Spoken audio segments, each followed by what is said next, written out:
Okay, so welcome everyone to the final panel of this year's Compliance Net Conference, in which we are, of course, discussing compliance, complexity, and multinational corporations.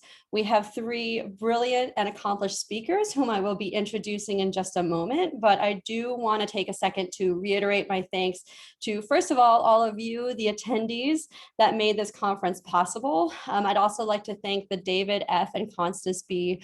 Gerard DiCarlo Center for Ethics, Integrity, and Compliance, as well as University College London, Department of Political Science, School of Public Policy, for your support of Compliance Net's work. And then, of course, I'd love to thank my fellow conveners for their efforts in organizing this conference and for being just generally an incredible group of colleagues to work with.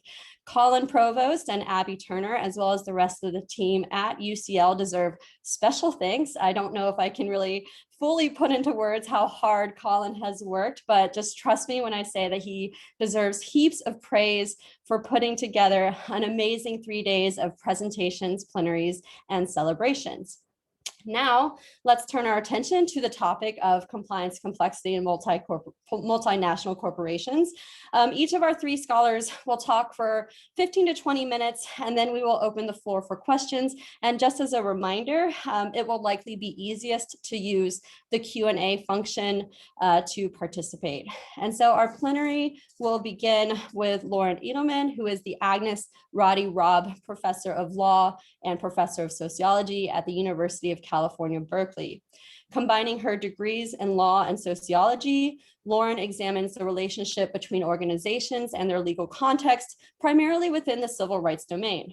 Her research focuses on the mechanisms by which both employers and employees exercise their legal rights and how conflicts are resolved within a variety of organizational spaces and involving diverse legal standards.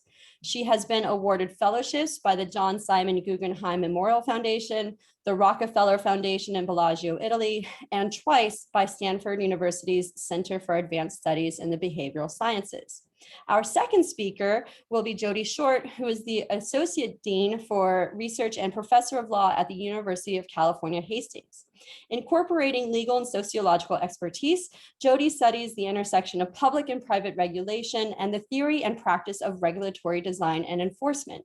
Her work bridges a wide variety of topics, including the private enforcement of labor standards in global supply chains, corporate responses to private political activism, the ideologies of deregulation and regulatory reform, and the use of non-disclosure agreements to conceal corporate wrongdoing.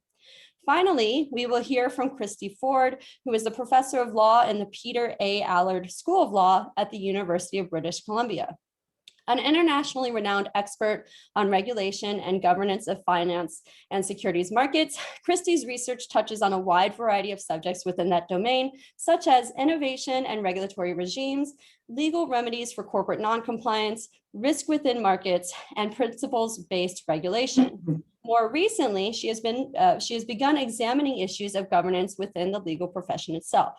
So without further delay, I will turn the floor over to Lauren. Lauren, thank you so much for being here. Thank you. I will. Can I share my, oh, it says you cannot screen share. Okay, let's try it again.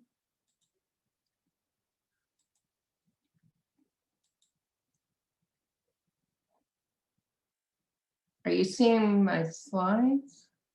Okay, so let me do from beginning. Okay. Okay. Thank you for inviting me to speak today, along with Jodi and Cristie. My focus will be on continuing compliance problems in the area of civil rights at work and on the ways in which courts tend to defer to patterns of organizational governance, even when those patterns undermine legal ideals. In particular, I will focus on two major civil rights challenges that have been prominent in the past 5 years: white advantage and sex-based harassment. Virtually every large employer in the US makes some kind of commitment to diversity and inclusion. We are very used now to seeing people of color, and in particular women of color, on websites, on glossy brochures, but we are much less likely to see women of color in high-level professional and managerial positions, and especially in C-suites. So I want to think about why that is. One important reason is that the primary response to the diversity challenge in organizations has been structural. Rather than hiring and promoting people of color and white women, organizations have created a variety of rules, policies, programs, and offices. So we're used to seeing diversity training programs, equity and inclusion committees, compliance offices, and yet substantial inequality persists.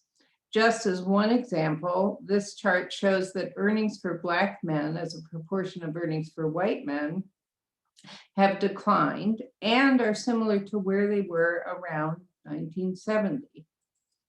And despite the fact that many organizations are creating or renewing their anti-harassment procedures, reports of harassment remain rampant. And these are only the reported cases, excuse me. The reported cases are mostly by women in professional positions. We rarely hear about harassment among poor and immigrant women who work as janitors in more isolated settings and often face not only harassment, but assault and rape. So why do race discrimination and sex-based harassment persist in spite of all the new policies and procedures? Well, in my 2016 book, Working Law, excuse me, I don't know what's wrong this morning, it's too early. Okay, I identify these policies as symbolic structures, and what I mean by that is policies, programs, and processes that signify attention to law or legal ideals, but do not necessarily effectuate those ideals. Why does that happen? What I argue in the book is that legal ideals such as equal treatment or freedom from harassment often conflict with business values or with managerial prerogatives that prioritize profit above all else, and perhaps more importantly, reward managerial freedom to make choices in hiring and promotion. Symbolic structures allow or provide a means of compliance that allow, but do not necessarily require organizations to make substantive changes to comply with the law. I want to emphasize that symbolic structures may be both symbolic and substantive. I'm quoted all the time as saying that all symbolic structures are ineffective, and that's not what I say. They may be both symbolic and substantive, but in many cases, they are merely symbolic. And what I want to talk about is why they tend to be merely symbolic. I attribute this tendency toward a process I call managerialization. Now, I don't have time to explain in detail what managerialization is, but I'll explain a little. In the book, I talk about 4 different types of managerialization processes, and you can see here that these processes tend to make, let me see if I can use the laser code, tend to make symbolic structures less substantive, but some symbolic structures go the other route and become more substantive. So what are these processes? Well, one is contracting or managing away legal risk. So I talk in the book about strategies such as employment at will clauses, mandatory arbitration, non-disclosure agreements, employment practices, liability insurance, and the like, all of which allow employers to sort of get control over legal liability. Another type of managerialization is rhetorically reframing legal ideals. And this is where legal ideals that are often very ambiguous are equated with managerial goals. Civil rights becomes diversity, or more recently, equity and inclusion. But is there still a commitment to civil rights? Another type of managerialization is internal dispute resolution. And this is where organizations try to channel disputes into internal procedures such as grievance procedures that do often resolve the dispute, but do so in ways that depoliticize and individualize the conflict, often transforming legal wrongs into interpersonal squabbles or personal problems. And finally, I think the most important is decoupling, and this is simply where policies are ineffective or not enforced in practices, so that what you get are policies that support the law or mimic the law, and practices that support managerial goals. Many studies of mine, as well as studies by Frank Dobbin and Sandra Kalob and many others now, have shown that EEO policies often do very little to achieve legal ideals. Now, there have been studies, some by Edelman and Kalob, that show that those procedures that assign clear responsibility and accountability for diversity goals do tend to have a substantive impact. But those such as diversity training programs that do not do that are often merely symbolic. And what happens is that over time, people increasingly understand the mere presence of these symbolic structures as not just as tools to achieve compliance, but as the achievement of legal compliance. There are some very interesting studies in social psychology by Cheryl Kaiser and Brenda Major that show that these symbolic structures create an illusion of fairness. And they have shown in a series of studies that subjects overlook very clear evidence of discrimination or inequality simply when they hear that an organization has diversity structures in place. Moreover, employers mobilize these symbolic structures in litigation, and they tend to win because symbolic structures are widely understood to indicate legal compliance and fair treatment.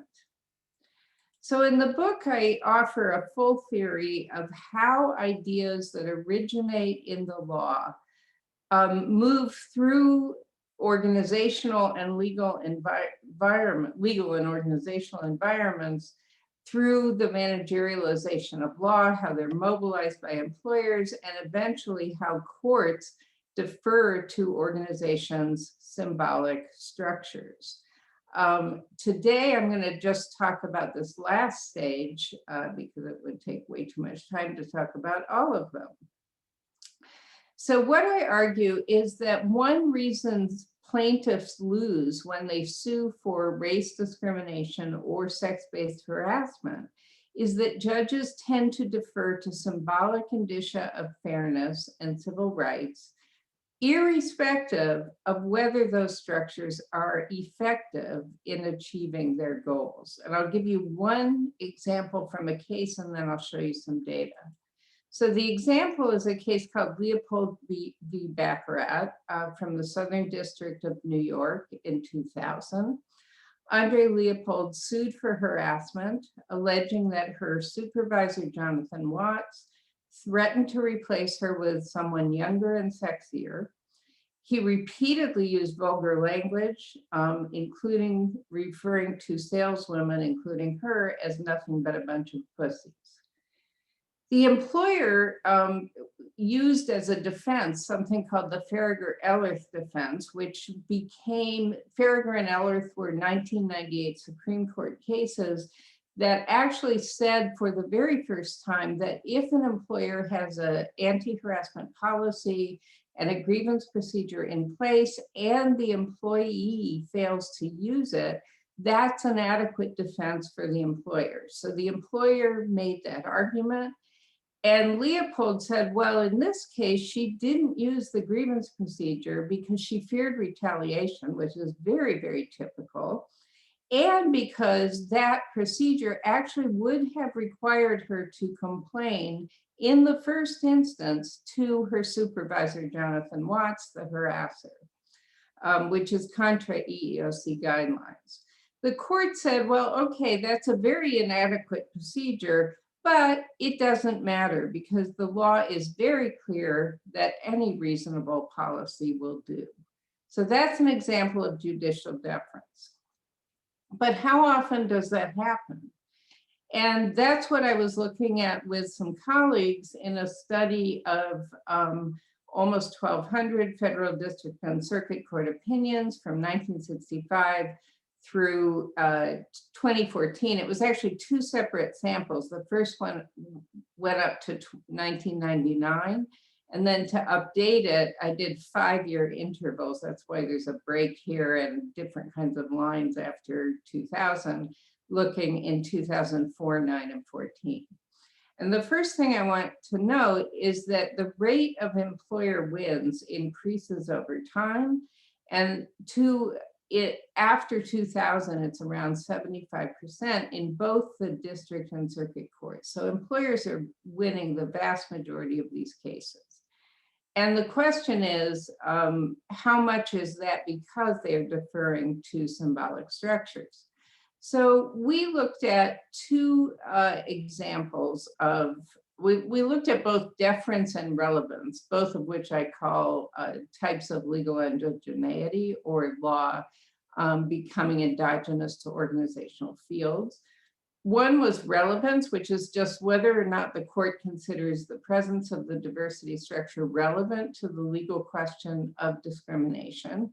And I want to note that before Farragher and Ellerth, there was no legal basis for courts to consider these structures relevant. And after Farragher and Ellerth, they should, legally speaking, only be relevant in hostile work environment, sex-based harassment cases, not in other kinds of sex-based harassment cases, and not in race discrimination cases. We also looked at deference, and we defined deference as occurring when the structure is relevant and one of these three conditions obtains. Either the judge gives no consideration at all to the quality or adequacy of the procedure, and that's the most common one. Or, as was the case in Leopold v. Baccarat, the judge says the organizational structure is inadequate, but that inadequacy does not matter. Or finally, the judge states that the structure is adequate, but the opinion itself and the judge's own writing or his or her clerk's writing includes clear evidence to the contrary. And what we see is that relevance and deference increase pretty dramatically over time. By 2014, deference, the lower line, is occurring in about 70% of district court cases, the lower federal courts, and about half of circuit court cases. And you can see that this occurs well before the Farragher and Ellerth cases. In other words, the courts are not paying attention to the Supreme Court, they're anticipating the Supreme Court. And again, Farragher and Ellerth should apply only to a very narrow set of cases, but that logic seems to pertain to a much broader sense of cases, or range of cases. Furthermore, it is not simply a matter of judicial politics. It turns out that liberal judges actually defer more than conservative judges to symbolic structures. I think that's because liberal judges are more impressed by the trappings of due process. Although the differences between liberal and conservative judges disappear as the number of structures deferred to in a case increases. So what are the implications of this? First of all, given that judges are deferring to symbolic structures, it puts the onus on corporate leaders to take meaningful substantive action to ensure civil rights. It is not going to happen based on the law. It's going to depend on organizations. Now, I know that some chief diversity officers in major corporations are really taking important new actions in the wake of the Black Lives Matter movement and recent activism. But I think the vast majority of organizations have yet to follow. And there's a strong risk of symbolic reaction rather than substantive reaction. What would be some meaningful and substantive steps organizations could take? And this is my final slide.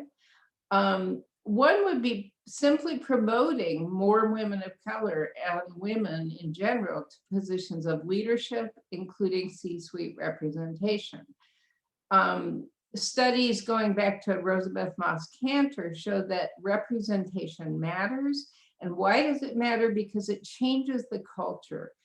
Harassment and discrimination are not going to go away based on policies and procedures alone. The culture needs to change. And that is unlikely to happen when the higher levels of organizations are dominated by white men. Second, I think mentoring programs that are aimed at promoting more women of color and women in general, and people of color, I should say, and women in general. And some organizations do have these.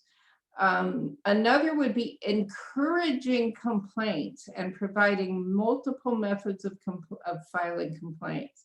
There are so many grievance procedures in organizations that are just really shams, and employees are petrified to use them. The culture is that they do no good and you get retaliated against if you use them.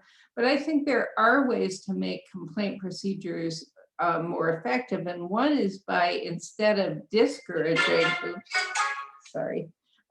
instead of discouraging complaints, to encourage complaints, and perhaps to provide multiple methods, such as both a formal procedure and maybe informal ombuds, excuse me, that would perhaps be available for confidential consultation and advocacy.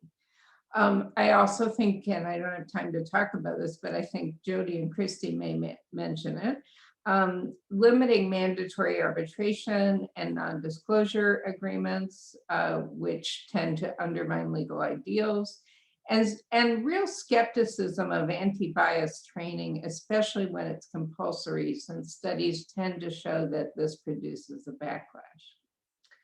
And I will stop there.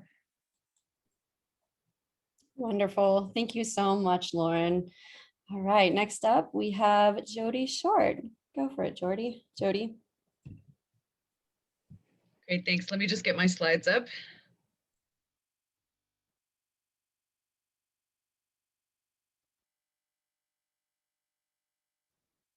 All right, thank you so much, Melissa, for helping to organize this panel, and to Colin in particular, the yeoman's work that he's done to put together the conference, but to all the conveners for getting us back together again this year. It's been really great to see you all here and learn what everyone's working on. I want to particularly thank them for inviting me to join the conversation on this plenary. It is providing me with the opportunity to pull together some disparate ideas that have been marinating for a while. So I hope you'll bear with me. This is not nearly as sort of polished a piece of work as Lori's is, but I really hope that it does build on this notion of what happens when the onus is on organizations, as she says, to address some of these intractable issues of workplace harassment and discrimination. So my talk is going to cover three basic areas. I'm going to first start by discussing two converging trends in the ESG space: awakened interest in workplace metrics and a gathering push for metrics that assess substantive outcomes rather than symbolic commitments. And I'm going to suggest that this convergence presents a real opportunity to make some advances on intractable issues like harassment and discrimination. Second, I'm going to talk about non-disclosure agreements and how they might present a vehicle for capitalizing on this opportunity. And then finally, I'm just going to throw out some hard questions that, that this has made me wrestle with, but in the hopes that I can get insight from you all on your thoughts about your thoughts and reactions to all of this. All right, so starting with the converging ESG trends. So it was not long ago that I recall seeing a number of articles about imbalances in the attention given to the environmental, social, and governance components that comprise ESG investing. ESG raters focused on the relatively easier to measure environmental and governance categories, and their priorities tended to translate to investors and managers, right? Investors and managers tended to follow their lead because that was largely what ratings tracked. You had studies, there are a number of studies in this space finding a positive relationship between ESG and firm financial outcomes. Those studies often attributed the driver of those positive outcomes to the G, right? So certainly the G became a big focus of investors. And there's been a lot of investor momentum around the E, quite frankly, right? You have well-established NGOs in the space, like Ceres and the Carbon Disclosure Project, that have been pressuring firms successfully to report. Also pressuring reductions. It's less clear whether that is happening, but there's just a lot of discussion around this. You have shareholder proposals demanding environmental accountability, climate accountability from management, culminating with the recent climate coup at Exxon that, again, has really been years in the making. Just this kind of gradual build of focus in the investing community around environmental metrics. The S, on the other hand, has sort of been the odd category out. And I think this is for a lot of reasons. I think that it actually is a little harder to measure than the other two. At least we currently don't have as good a metrics as we do for the other two. The metrics we have are thought maybe to not be that good. And, I guess I hesitate to say it, but I think that there might have been a sense for a long time that this category was thought not to matter as much to investors as the other two. It was thought not to be as material to investments, for instance, as environmental or governance factors. And so the S, I think became kind of this odd category out, right?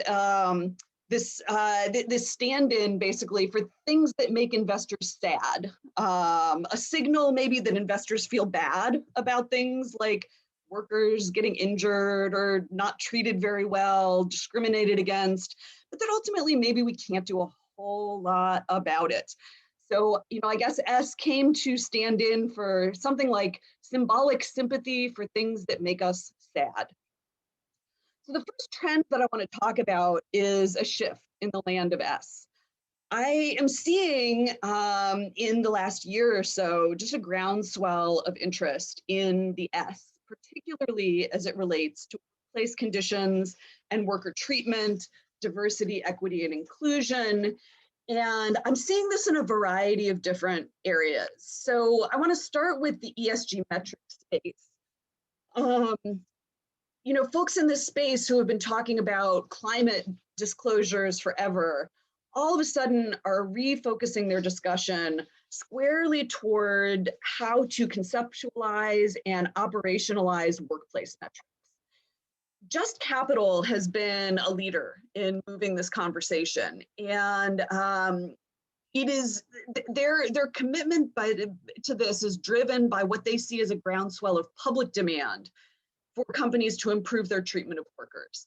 So Just Capital conducts a public survey every year on expectations for corporate America. I think they've been picking up interest in workplace conditions for a long time. Their 2021 survey revealed that Americans overwhelmingly expect large companies to address workplace issues like fair pay, worker treatment, racial equity, caregiving accommodations. And, Just Capital, I think, is attributing this kind of gathering and strengthening priority in workplace conditions in part to the pandemic. What they say is many companies went above and beyond in supporting their stakeholders during COVID-19, and now the public expects companies to continue doing so, even in non-crisis times. So one of the things that they've been doing is using their research capabilities to connect these priorities that they've identified in the survey to corporate performance. And, this is all in an effort to shift norms in corporate America and financial markets, right? So for instance, they have published studies finding that companies in the Russell 1000 with the most workers making a living wage had higher returns on their assets over the 3-year period studied than companies that had the fewest workers making a living wage. There's a study that shows that companies in the top quintile in workforce investment and training outperformed the bottom quintile by 5%. And their general measure of workplace climate, the top 100 most highly ranked companies overall outperformed the Russell 1000 average by 8.7%.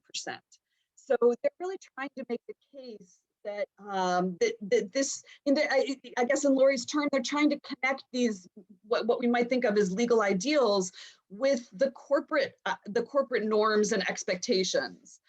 So again, a lot of movement in that space. We are also seeing a rising interest in workplace issues in shareholder resolutions. So again, this is an area where much of the action historically has been around climate. And we're just seeing a groundswell of interest among activist shareholders in workplace issues. So shareholders at DuPont recently voted to release EEO1 diversity data. Shareholders at Chipotle recently voted in favor of a more transparent arbitration policy at the company. Shareholders at several major companies this proxy season, including probably most prominently Amazon, are demanding large-scale diversity audits in an effort to ensure that companies are accountable for the diversity pledges that many of them have made. And then finally, the S is even beginning to crack the glass ceiling of disclosure at the SEC, which recently revised its human capital disclosure rules to improve investor understanding of how human capital management contributes to corporate values and strategy. And it's also coming into the conversation about the SEC has announced that it plans to engage in rulemaking around ESG. Climate disclosures have really been the focus of that and probably will remain so. But again, I've been surprised to see just how much conversations about workplace metrics are finding their way into that discussion. So a lot of movement on the S. But in addition, so that's the first trend. The second trend is, in addition to the rise of interest in the social metrics, we are seeing an increasing intolerance for what I call BS in ESG. Now, certainly it will not be news to anyone on this panel or probably anyone in our audience that companies' adoption of socially responsible policies is often symbolic or worse, sometimes even cynical, right? So you have shallow PR with no meaningful results, greenwashing, blue washing, woke washing. And while this phenomenon is probably not news to the sophisticated actors in the ESG metric space either, some are beginning to see it as a bigger problem and one that they can both address and capitalize on with better metrics. So let me just give you a couple of examples of how this problem is being called out. So a few years ago, a group of prominent management scholars unleashed a shot across the bow with an article called CSR Needs CPR. They argued that a company should not be considered sustainable, environmentally sustainable, if it makes a sustainability pledge out one side of its mouth, while it lobbies against meaningful climate legislation out the other side of its mouth. So they give the example of the CEOs of a bunch of large firms signing on to an open letter in the Wall Street Journal to great fanfare, urging the United States to remain in the Paris Climate Agreement, while simultaneously funding an industry group lobbying the former administration to withdraw from the Paris Climate Agreement. It was that which was successful and not the open letter in the Wall Street Journal, right? So, the authors criticize ESG metrics for assessing the former, right? These PR statements, and not digging into the latter. They say compared with companies' efforts to green their operations, corporate political actions such as lobbying or campaign funding can have more influence on environmental protection and arguably represent the greatest impact a company can have on protecting or harming the environment. And they say that companies should not get credit in these ESG ratings for taking symbolic actions that look good in an annual report while blocking meaningful progress on the political front. A more recent example, a little over a month ago, a working paper was released demonstrating that ESG-oriented investment funds have worse track records on social and environmental issues than non-ESG funds. So they find that ESG funds portfolio firms have significantly more violations of labor and environmental laws and pay more in fines for those violations relative to firms in non-ESG funds issued by the same financial institution in the same year. So, I mean, this might just sort of be paralyzing and depressing, but I guess what I will say is that these critiques have landed with many in the ESG metrics community, and some are very eager to distinguish themselves by developing metrics that can reveal meaningful information about firms' substantive practices in these areas, particularly to the extent that it doesn't match up with their public pledges. All right, so I want to shift to talk for a moment about non-disclosure agreements and use that to think through some of the possibilities here. So non-disclosure agreements are just contractual agreements in which parties pledge not to disclose certain information, sometimes defined, sometimes undefined. I became interested in NDAs many years ago as a young associate, working on a team of lawyers representing Jeffrey Wigand, also known as the Insider. He was the tobacco industry whistleblower that, essentially, brought down the industry and forced them into a major settlement that allowed for regulation. But in any event, I want to just take a slight detour to read you a quote, a piece of critical acclaim for this particular movie that I think not only applies to the movie, but perhaps to the compliance field generally. A movie critic said, "It's a movie about people sitting in rooms and talking, and its climax involves everyone calmly watching a television program. But maybe that too, curiously, speaks to its power.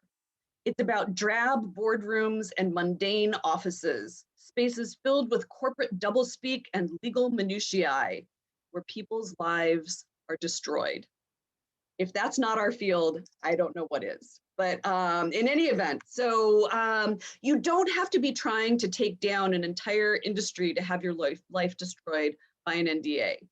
Tens of millions of employees, as best we can tell, are subject to NDAs that purport to forbid them from disclosing toxic conditions in their workplace, including sexual, racial, gender identity-based harassment.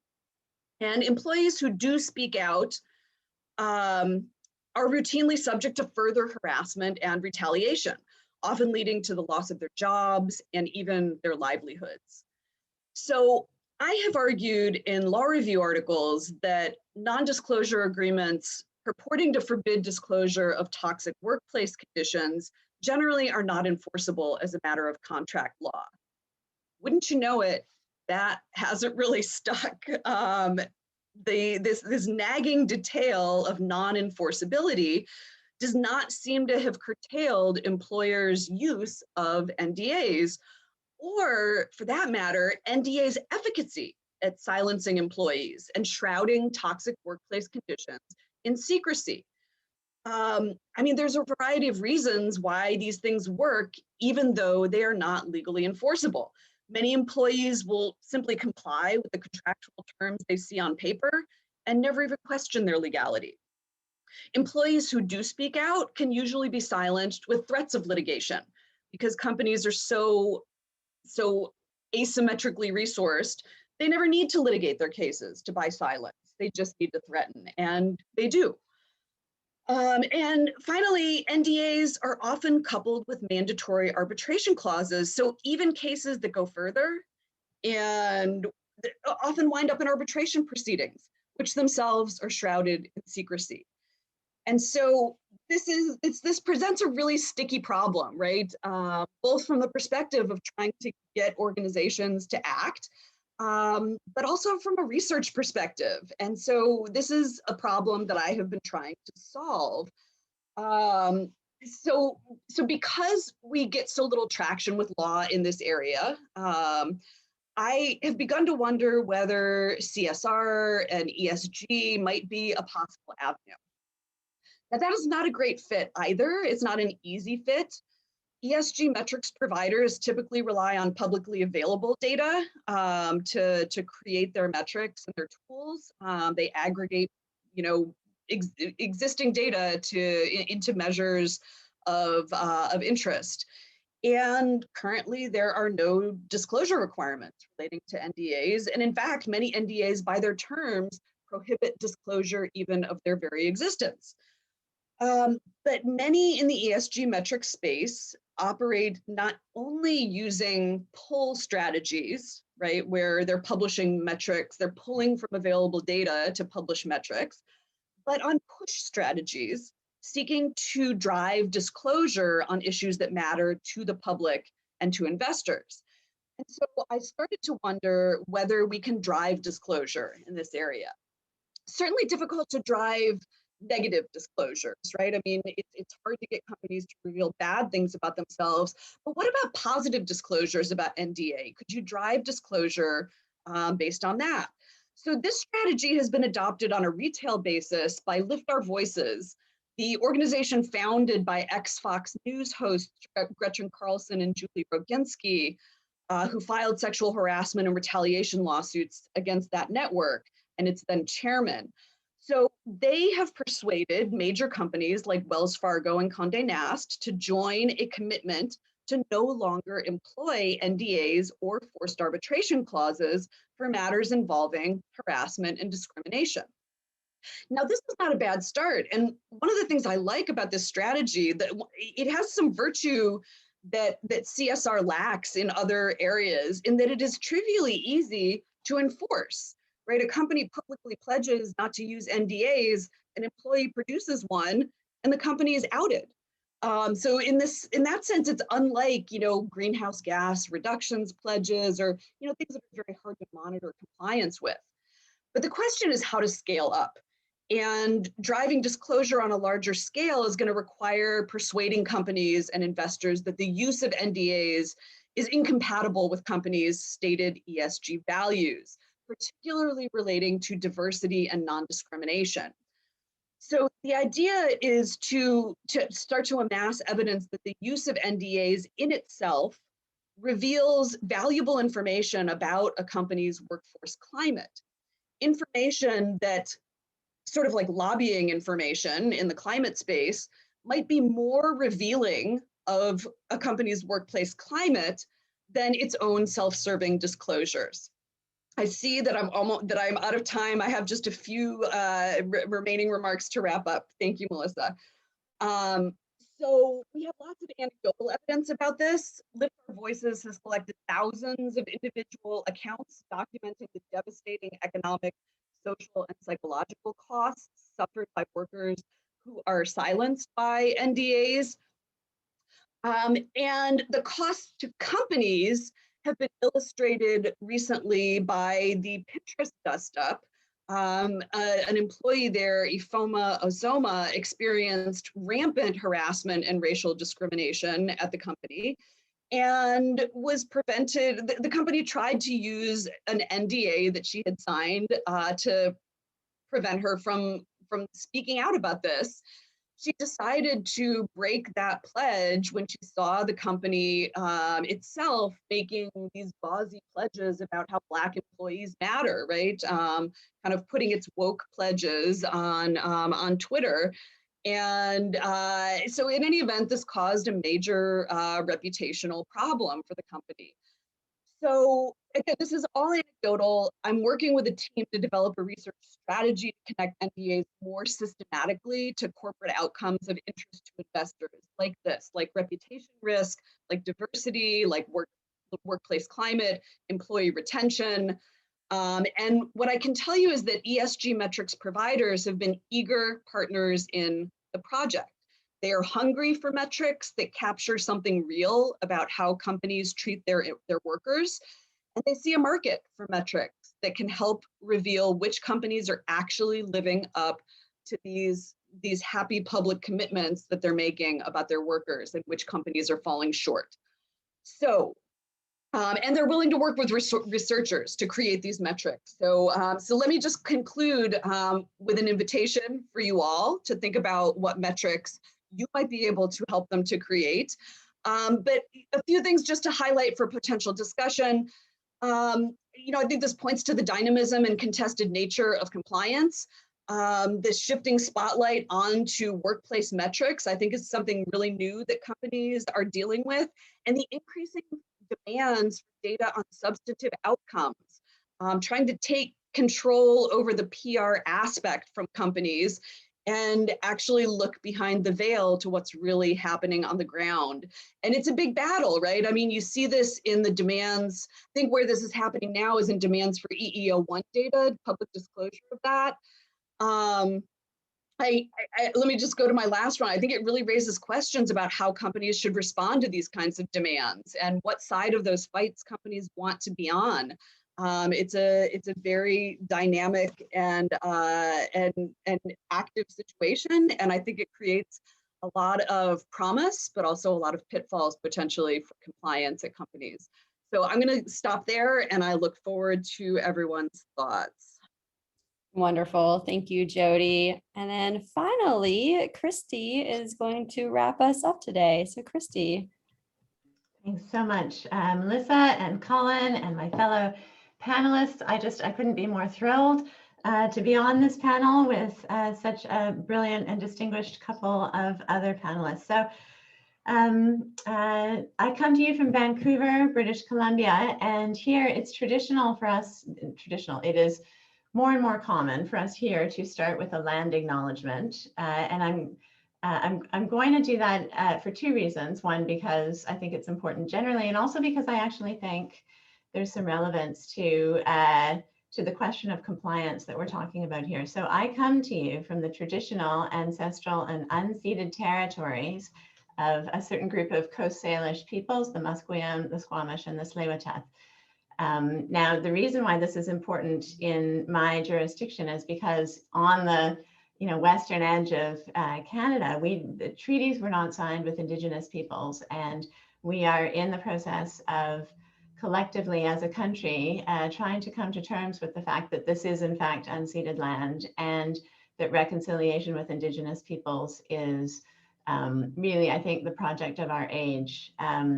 But the other reason that I think it's important to make this land acknowledgement, notwithstanding that I'm talking to a bunch of people who are not from Canada, is that we are, I think, reckoning with our history right now. And in the last month, as some of you will have seen, it's been international news, the graves of almost 1,000 Indigenous children were found, unmarked graves of more than 1,000 Indigenous children were found in the grounds of two residential schools in Western Canada, one of them not that far from here.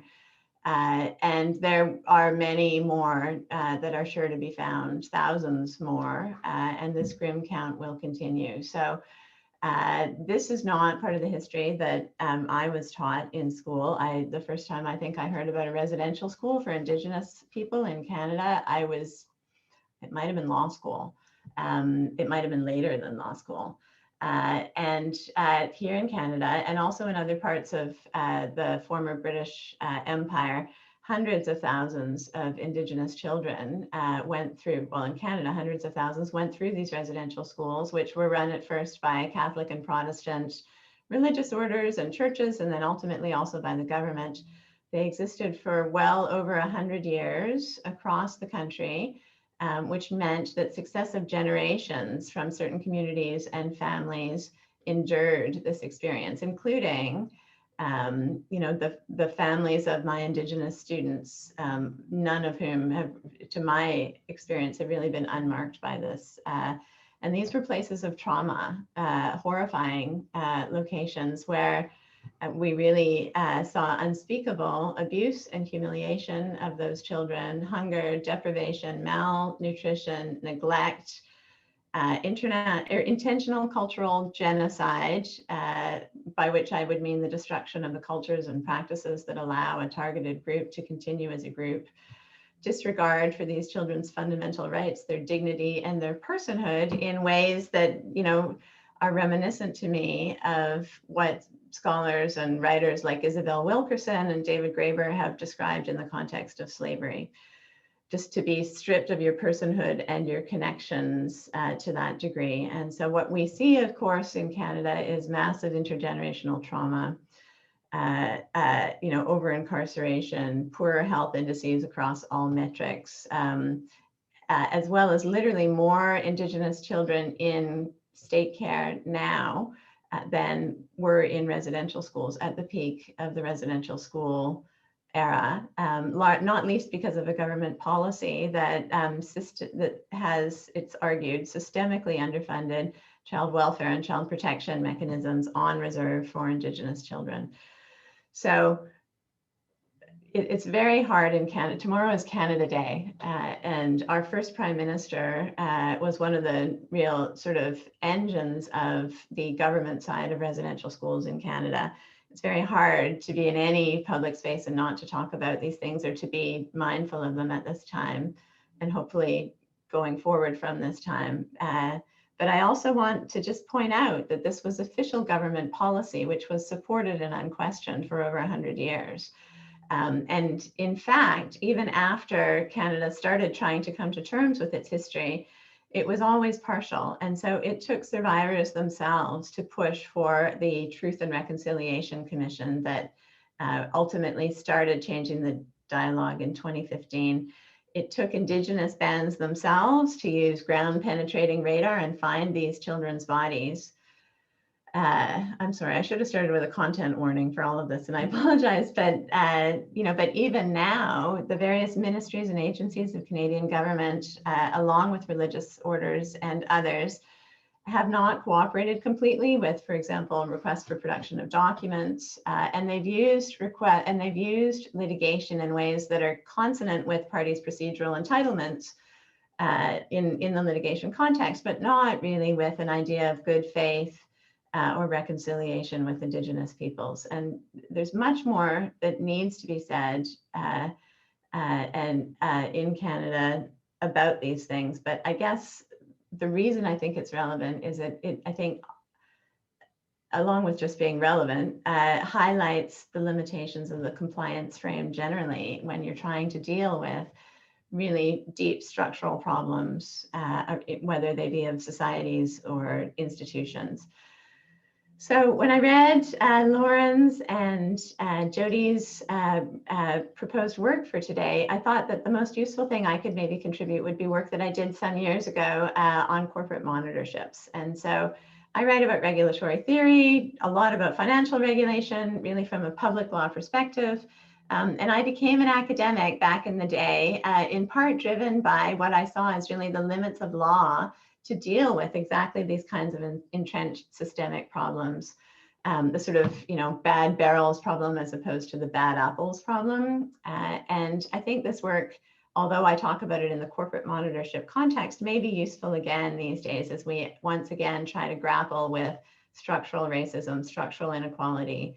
And I see a lot of resonance here too with Jodi's work on NDAs, because what we're talking about here is a sort of, and of course with Lauren's work as well on the managerial frame, the idea that part of how these structures get played out really goes to corporate risk management or institutional risk management mechanisms, rather than actually getting to significant structural or cultural problems themselves. So I'm going to talk about the reform undertaking and the corporate monitorship. So these are, the corporate monitorship is entered into generally as part of a settlement between, for example, the Department of Justice or the SEC, other enforcers, with a firm or a corporation that has been, formally accused of wrongdoing. And so what will happen is that the prosecutor or enforcer will enter into an NDA or an NPA, a deferred prosecution agreement or a non-prosecution agreement, and then engage in a settlement with that company, one term of which is that the company shall retain an independent third-party monitor at their own expense to sort of look into their client compliance problems, dig a little deeper, spend a bit more time, understand their informal control systems, make recommendations, and then write a report to the prosecutor or the regulator. And they have an interesting history, but they really sort of emerged into the public consciousness after Enron. The first major public corporate monitorship report was about WorldCom, written by Richard Breeden in 2003. And in the time since, they've become fairly standard tools in the regulatory toolkit for things like securities fraud violations, violations of the Foreign Corrupt Practices Act in the United States. The idea that sometimes there are organizational level wrongdoing going on, which implicate a lot of people within the organization, and where a lot of those people who are implicated actually didn't benefit directly or gain directly from that wrongdoing, which suggests something more than individual sort of, graspingness. It suggests that there's something going on maybe at the cultural or organizational level, which is, producing this sort of collective response. So in the time, so we wrote our articles, over the sort of 2005 to 2012 time period,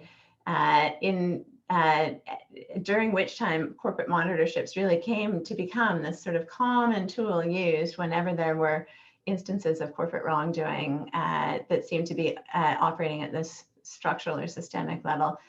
During the Trump administration, they took quite a dive in terms of the numbers of monitorships that were engaged in. So the DPA or the NPA, the settlement with the corporation, would still happen without the monitorship piece. So a senior partner at the Morvillo firm wrote a blog post in September of 2020 for Forbes magazine, where he said that this drastic decline in corporate monitorships under the Trump administration really suggested that no one was watching the store. So what we have now are just deferred or non-prosecution agreements with firms without any kind of follow-up to try and understand, the corporate or structural reasons why the wrongdoing happened. And we shall see whether a Biden administration does something different there. So to give you a little bit of context, I had high hopes for these corporate monitorships. And when I was still in my first stage of my doctoral work, I wrote this paper back in 2005 where I described aspirationally what could happen with a corporate monitorship, right? So there's this potential that you could sort of create this dialogic process based on problem solving and endogenous learning, and people would come to the table and, I think I probably imagined tears and like hugs, and everybody would sort of understand, I was picturing, I think probably something like a truth and reconciliation moment in the firm. And I used new governance and scholarship to sort of talk about the advantages of this dialogic process. I said it wasn't perfect, but maybe it was promising. And so then from there, along with David Hast from the University of Michigan's Ross School of Business, we started looking at whether or not, in fact, monitorships had any kind of chance of achieving the, aspirational outcomes that I imagined for them. And no surprise, maybe not so much. In fact, maybe not at all. And so we tested those monitorships just really through semi-structured interviews with a bunch of people. We were very fortunate to get good access to lots of folks who'd been through monitorships, including people who had been, monitors and who were very candid with us. And just looking at these reform undertakings or these corporate monitorships and trying to understand how they were actually operating. So the empirical findings about monitorships, I think, really resonate with what Lauren has said about the managerial frame. So most of these monitorships, no surprise, were actually much less ambitious and effective than I had claimed they could potentially be, because really at every stage, decisions were made that limited their potential and the scope of possibilities. So we looked at sort of 6 general decision-making stages around how a monitorship is built. And at every stage, what we really saw was that the potential of the monitorship was downgraded to something that it was less ambitious and less all-encompassing. So those 6 stages, the first would be the decision to settle or prosecute in the first place, right? Is this the right place for an NDA or an NDA? Sorry, Jodi, I've got my terms now. NPA, DPA, non or deferred prosecution agreement, or is this the case where the prosecutor should just go for it and actually prosecute this company? And there was an awful lot of narrative management that went into this question between the firm and the prosecutor. So the firm would, of course, want to be able to say this was a problem of a bad apple. This person was the problem. We have isolated that person and cut out the rot, and we as a firm are fine. Where, of course, the risk is scapegoating of particular people, especially those who tend to be less well connected to the decision makers in the firms, either because they're structurally isolated or because they're isolated on the basis of their identities. So moving over to the idea of a bad barrel, there are also ways that the firm could try to sort of mitigate the damage there. And one would be the sort of cleaning house mechanism. So to get rid of the entire C-suite actors, or to change the accountant or whatever, and to say we've moved in new people and therefore we're good from here, which is something that boards have done. But if you really think there's a corporate problem with the sort of culture of the place, those are not on their own going to be sufficient. But then how widespread and entrenched does the bad behavior have to be before prosecutors and the firm are going to get to a place where they're willing to settle on a corporate monitorship, which can be incredibly expensive? And who's at the table when those decisions get made? There have been corporate monitorships where major shareholders were invited to those decision-making points where they were deciding about the terms of the settlement. And there are also monitorships where it would appear that the monitorship was really imposed for sort of external optics purposes, or at least appeared to be imposed to deal with a PR problem, at which point it really sort of undermines legitimacy from the start. Thank you, Melissa. So that step 1 is a problem. Step 2, the scope of the monitorship. Are you going to try to look at soft ideas like corporate ethical culture or corporate attitude? And if you are, what do you mean by that? How are you going to define it? And some of the things that we saw around the scope of the monitorship were very vague terms, as well as really mimetic terms. So people would, in defining a monitorship or drafting a settlement, would just have recourse to template settlements, which meant that the scope of the monitorship was really kind of generic, vague, and not necessarily as meaningful as it could be. Monitor independence. So smaller, so in smaller monitorships, sometimes prosecutors would just appoint the external counsel of the firm. And so if you think about counsel's incentives as acting as a monitor for their client in that case, counsel's incentive is definitely not going to be to rack up huge bills, dig really deep, ask hard questions of the CEO, turn over more rocks than is strictly necessary. But even when corporate monitors were third parties, it's worth remembering that they're still paid by the company, right? And so more than once, we heard language from monitors who suggested that they felt a real need to provide value for money for these companies. And interestingly, many monitorships didn't provide for bans on subsequent business relationships between the monitor and the company. And so again, you see this sort of this cycle of relationships building through the monitorship, which can compromise its independence and its ambition. Fourth, the selection of the monitor. So remarkably, monitors were often former prosecutors because the former prosecutors had a level of credibility with current prosecutors.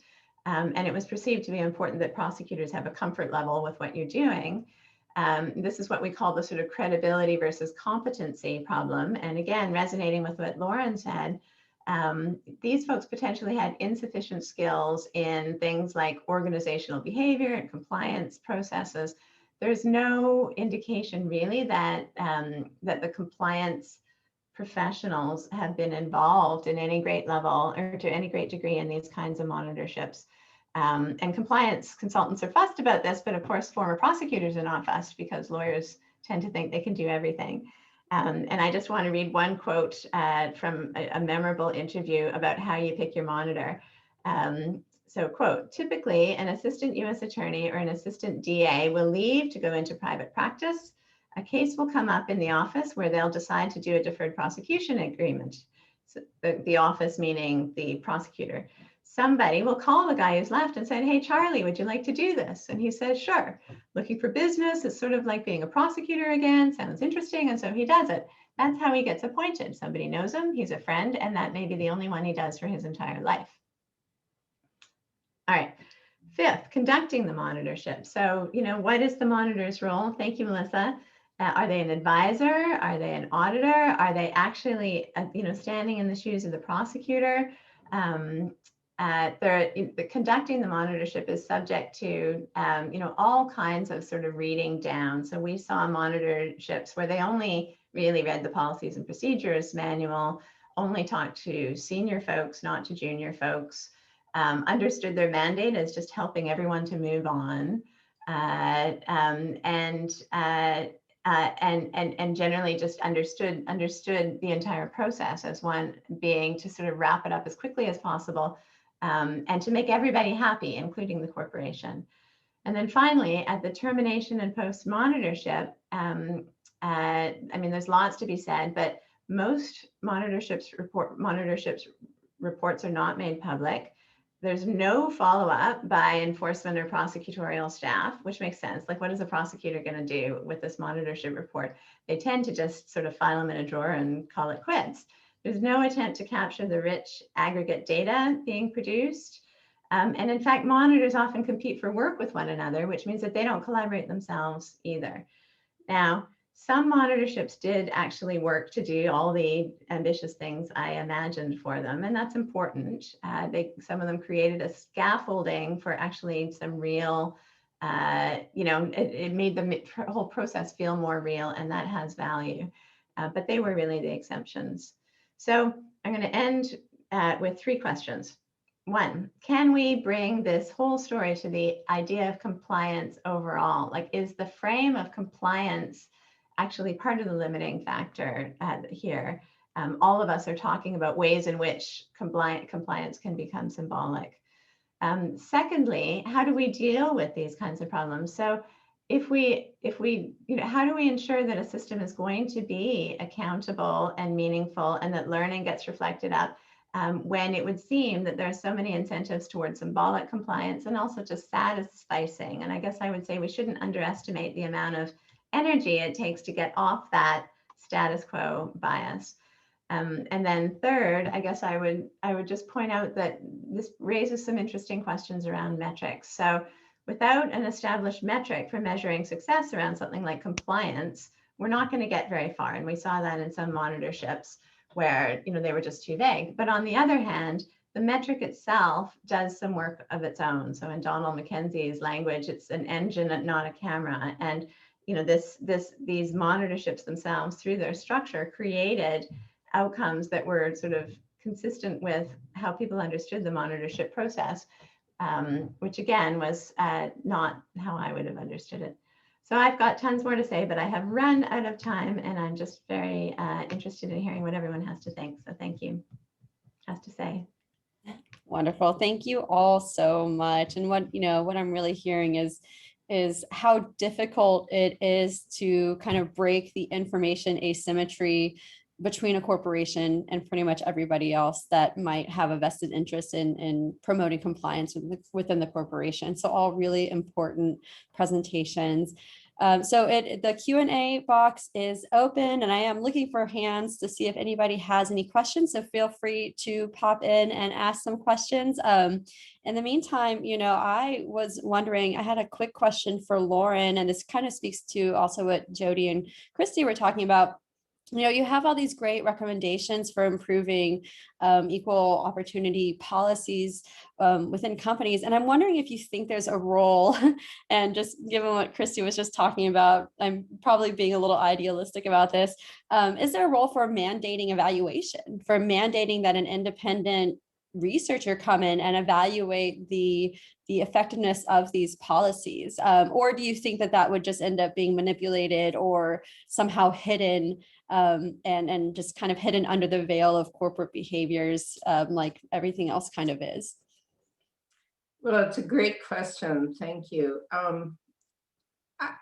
I always tend to be very skeptical of these things. And Chris, it's very interesting to hear your work, Cristie, on these monitors, because it I think suggests an answer to Melissa's question, which is that all of these sort of techniques to try to ensure compliance are at least subject to manipulation. And I think we have to be very cautious about that. Evaluators who might come in, I think that, we see this with audits, that companies are very careful about what they show them, and they manipulate what can be seen. So it's I think the old Christopher Stone book in 1974, Where the Law Ends, was about how difficult it is to control corporations for these reasons.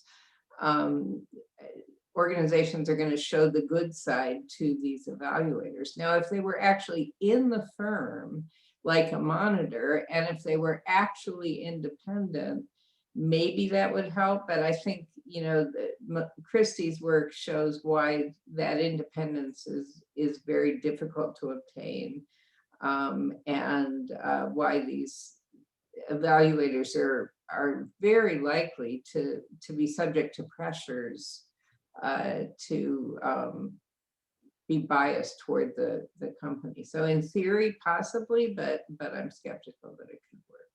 But I'm skeptical of everything. So I agree. Can I jump in with a follow-on comment to that? So I completely agree with Rorie, and I think that's one of the reasons that I've become interested in this notion of trying to identify signals. Right. So like what I would really love to start identifying in the metric space is these actions that organizations take that reveal hidden information about them.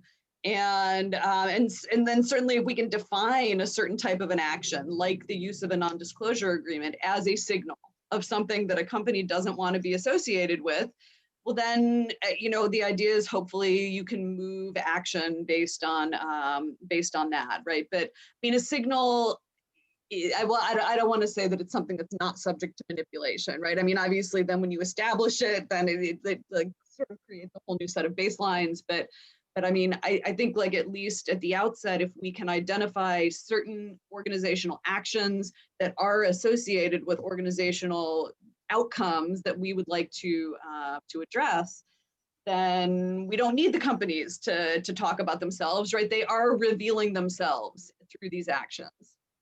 So like observable kind of indicators. And to me, Jodi, and exactly. you'll run into problems with Transparency International, but I was thinking you're looking for like a transparency index, almost like a score for companies and how transparent they are. And maybe I'm completely misinterpreting what your research is seeking, but that's what it sounded like to me. Could be. I'm not sure if it's going in that direction, but I think that's one model. Cool. Okay, and oh, sorry, Cristie, and then Benjamin has a question as well, but Cristie, go for it. Yeah, I actually thought I might just want to try and respond to Benjamin's question, and also to say, so as it happens, I was on a anti-corruption call immediately before this panel, And the exact same questions are coming up there, right? And the same observations as well, Jodi. So the idea that, the fact that a country doesn't maintain data about certain kinds of corruption is itself a data point, right? And is itself an interesting point, which may actually help get to, some deeper understanding of, cultural norms around reporting of certain things or around certain kinds of privilege or whatever else. So, I really hear that. And I think that is, at least in that space, which I'm just learning about, is something that is part of a live conversation. As for Benjamin's question, hi, Benjamin. So I regret that I couldn't see John's presentation yesterday just because of time zone problems, but I think I can guess what he basically said and in his, generous and marvelous and erudite and thoughtful, brilliant way. So calling for more responsive forms of regulation that focus on direct human contact.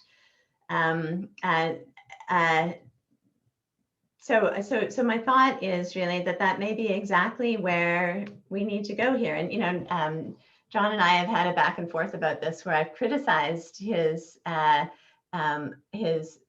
maybe not criticized, where I've suggested that the person-to-person interaction level is in fact, only one lens through which to understand these kinds of things and may not be the right lens through which to understand problems at larger scales. But when it comes to things like this, I actually do think that interpersonal level is really very essential. So, if Jodi and Lauren and I are all saying these compliance systems are problematic because people satisfy, because, people don't actually come to them with goodwill, maybe the response to the failures of those systems is not less dialogue, but in fact more, to engage more and more insistently and strongly in exactly these kinds of mechanisms, right? So to really ask those questions about, why these processes are failing, and then to try to address those problems. So I don't personally think that it's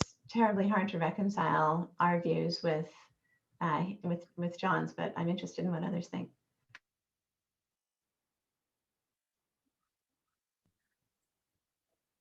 Jodi or Lauren, do you guys have an answer for Benjamin's question? I'm not sure this. Okay. Oh, go ahead, Jodi. Go ahead. I'm not sure this directly addresses Benjamin's question, but in terms of thinking about the value of interpersonal dialogue, I would just say that I think with all of these kinds of thinking about what might work in terms of compliance, we really need to keep in mind that organizations have problems with diversity in the context of a broader culture that also has problems with diversity. And the more over the years, the more I've studied this, the more I've become convinced that the real culprit is the broader culture, which translates into a corporate culture that's often even more male-centric and white-centric than the broader culture. And I think one of the ways to address that is through interpersonal action, but I don't think that's going to happen without adequate representation. And I think, you can talk all you want, you can have evaluations all you want, you can have metrics all you want, but if you do not have people of color and women of color in top professional and managerial positions, it's not going to matter. You cannot achieve the goals we're all talking about without adequate representation that will begin over time to change this very male culture in large corporations. Let me just weigh in. With a perhaps more skeptical perspective on interpersonal dialogue. I'm echoing and I'm not sure why. Oh, I think Lori's microphone is on. Thanks. So I think that that a lot of the co-optation that or managerialization, I guess, in more academic terms that goes on goes on through interpersonal dialogues, many of them with regulators. And so I worry about the ability of these interpersonal dialogues to between regulators and regulated entities. I worry about their ability to move the needle on any of this. And I think it's partly because they are coming from these different frames, you know, the sort of legal ideals versus the managerial ideals. So I'm skeptical. I wonder about, I mean, what we call this in the ESG space is engagement. So there's a ton of interpersonal dialogue that goes on between these metrics generators and the companies that they're rating. And a lot of that is toward trying to push companies towards a certain set of norms. And I think it's just it's something that we need to know more about. I would hesitate to place that into a responsive regulation frame, but there certainly is a lot of dialogue taking place in that space across those actors, and I think it's an interesting question for researchers, what impact that has. Yeah, great points. Great points. And, you know, I hate to oversimplify it, but, and I hate to ask another question, but I don't see any questions in the box. Is it simply that corporations have gotten too big? Is there like a difference between, have you guys noticed any sort of differences when you're talking about small businesses versus multinational corporations? Do you think that it would help, if channeling my personal hero, Elizabeth Warren, if we simply made corporations smaller? Would there be more effective dialogue? Would there be more transparency? Would the government be better able to reduce the information asymmetry between the public and corporations? Lauren.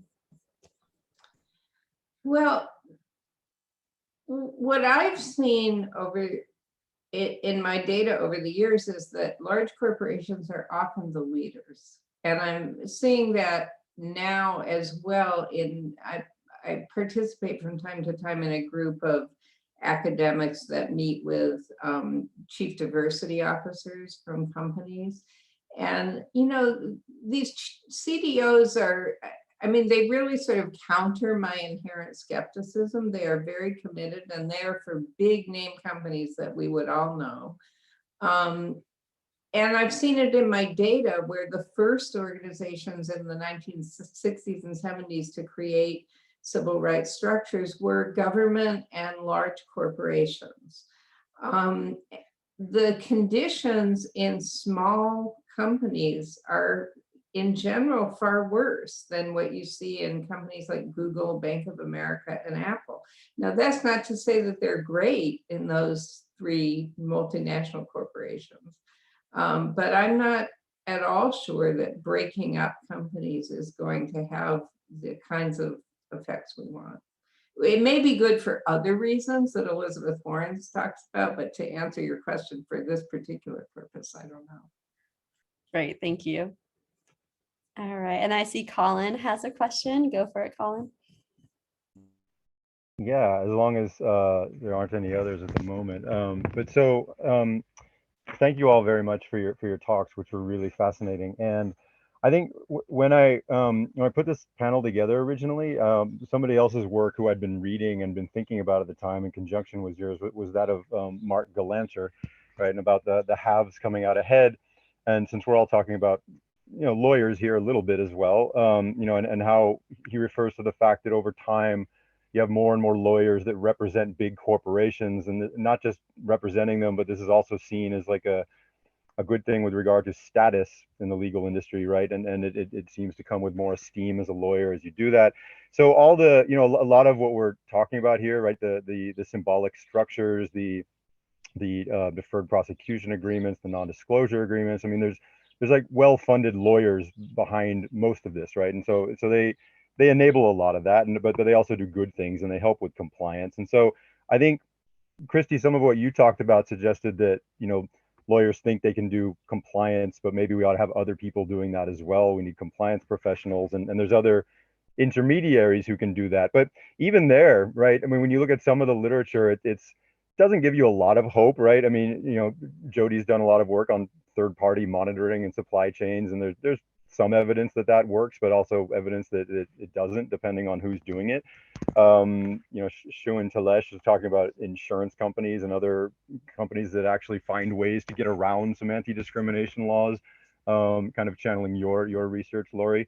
And and here in the UK, we have the Modern Slavery Act, and Genevieve LeBaron has talked about how some accountants, the big four companies, can actually help companies to write effective statements that don't show that they're doing a lot, but that they kind of, again, skewing it towards symbolic structures, right? So what do you guys, I mean, is this is that how you see it as well, or are there reasons to be hopeful about other, like, lawyers or other intermediaries who might help with these things, or is it a matter of interacting them with the right sort of, as you say, Rorie, like the people, having more diverse people in charge, or these sort of things, or is it our intermediaries kind of hopeless across the board?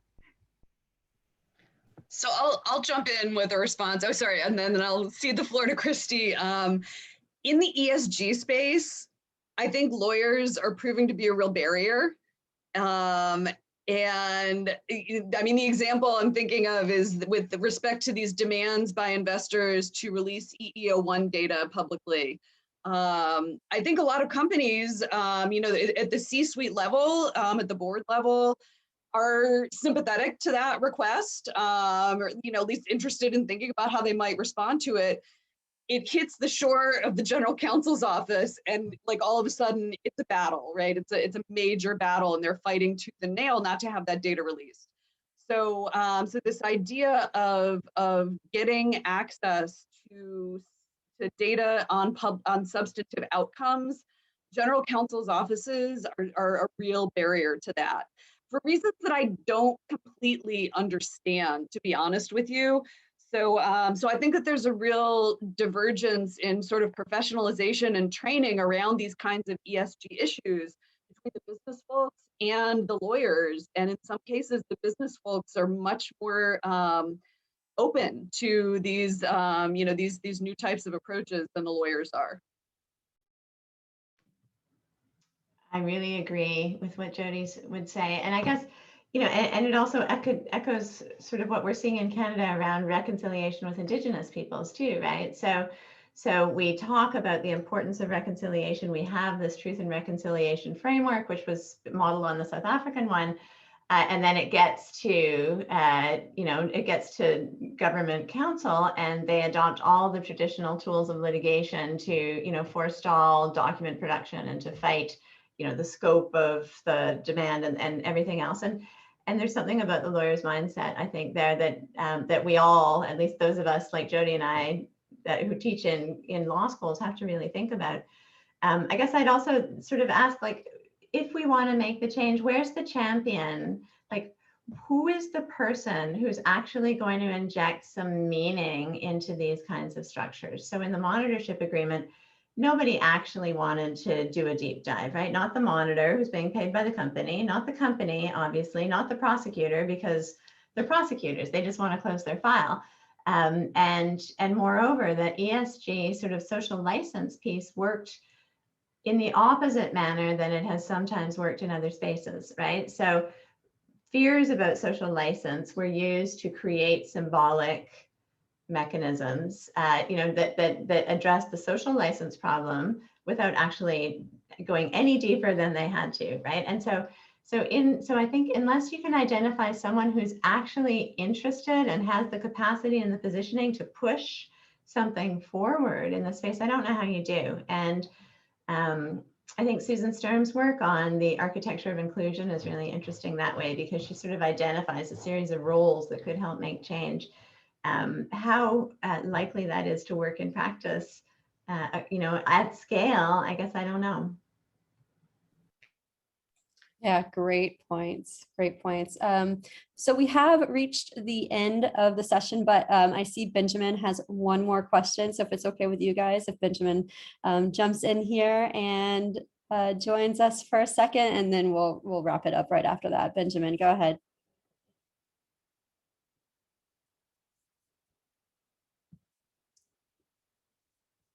Are you there?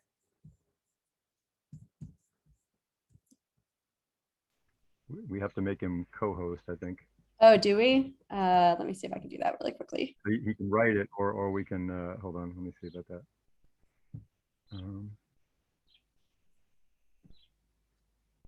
Okay, he should be able to now. There he is. There he is. Hi, Benjamin. Hello, can you hear me?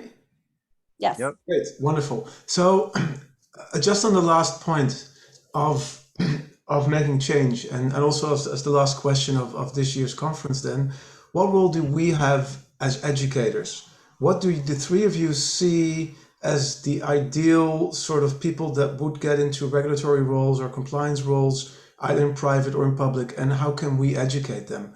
What do we think they should be learning? What are the sorts of skills, sorts of knowledge? Because I see that the programs that are out there are either very technical or very legal. And I think in that sort of in-between space where your kind of research, it seems we're not there yet. So I was really wondering what you're thinking about this. And also the role that we as a network may play in that.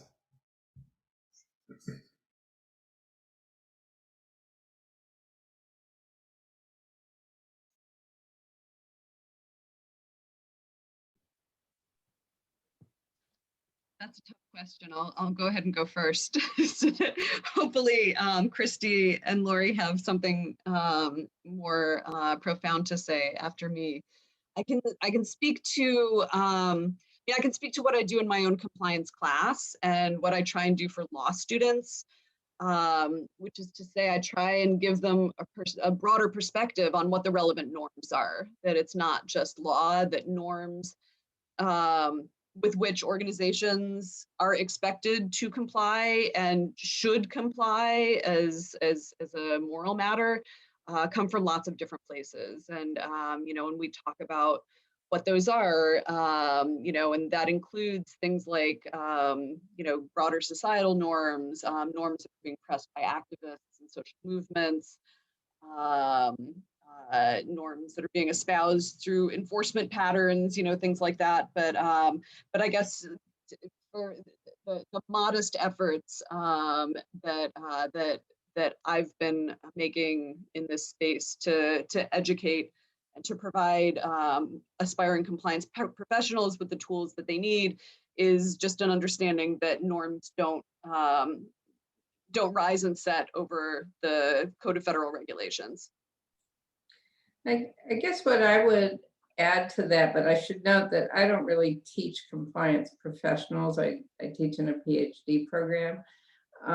But I think what would be valuable is that there's a large literature now called, legal intermediaries, but it's an older, it existed before it had that name, on the role of inside counsel, as well as the role of other professionals within organizations.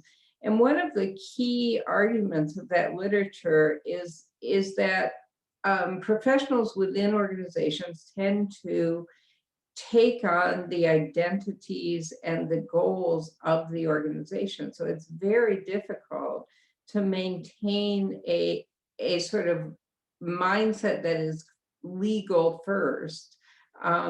One tends to become more attuned to the managerial goals and business prerogatives. And I think that makes the job very difficult. They're also getting paid by the organization, which makes the job very difficult. Perhaps being aware of those pressures would be valuable for compliance professionals. I can throw in 2 cents just in the spirit of support on this hard issue. And let me just say something provocative. So I think maybe law schools need to do a lot more rethinking than they're actually doing. So that may include curriculum reform, to think about, the role of law in a sort of a critical lens. It may include more ability to understand changing norms and to track sort of normative assumptions over time. It may include different kinds of critical thinking than we teach in law school. and while we're at it, let's throw in the, transformative effect that technology is having on the legal profession. Like we may not be able, and on schools, we may not be able to actually maintain the status quo on that front either. And so it may be that because of increasing calls for social justice, the erosion of the economic underpinning of the legal profession to a certain extent, and these sort of really deep problems of, the frustrations and limitations of this gladiatorial frame that, that lawyers occupy, maybe it really is time for a soup to nuts reevaluation. Just throwing it out there. Great points. Great points. Well, thank you all so much. Again, I can't think of a better way to wrap up this conference. And Colin, again, I hope you're so proud of how everything has gone. It's been a great conference. Benjamin, thank you for your fearless leadership as the ComplianceNet president. I hope everybody enjoyed their time here. It was great to see everyone. I hope everybody enjoys the rest of the summer, or if there are any Australian members here, the rest of your winter. And I hope we all get a chance to see each other in person next year. Colin, did you have any closing words? Yes, just really quickly, if that's okay. Because I said some of this on Monday, but first of all, thank you so much to Jodi Short, Cristie Ford, and Lauren Edelman for closing the conference program like this. It was really great. Thank you to all the participants, those of you that are still here, for making this a great conference. Right? Thank you so much to Melissa for being typically modest and underestimating how much you really did. This wouldn't have happened without you. Thanks to Benjamin for all the work that you did, and thanks to Josephine Sandler Nelson for helping with the money from Villanova, among other things, and for putting together the paper award, and to Adam Fine for his work on that, as well as the paper award, and to Yuval Feldman as well.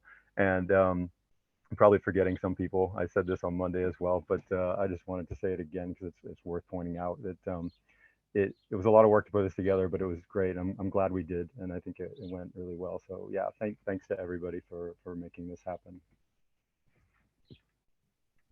All right, I am going to end now. So thank you all. Take care of yourselves. Stay safe and healthy, and hopefully we'll see you guys next year. Thank you all. Bye.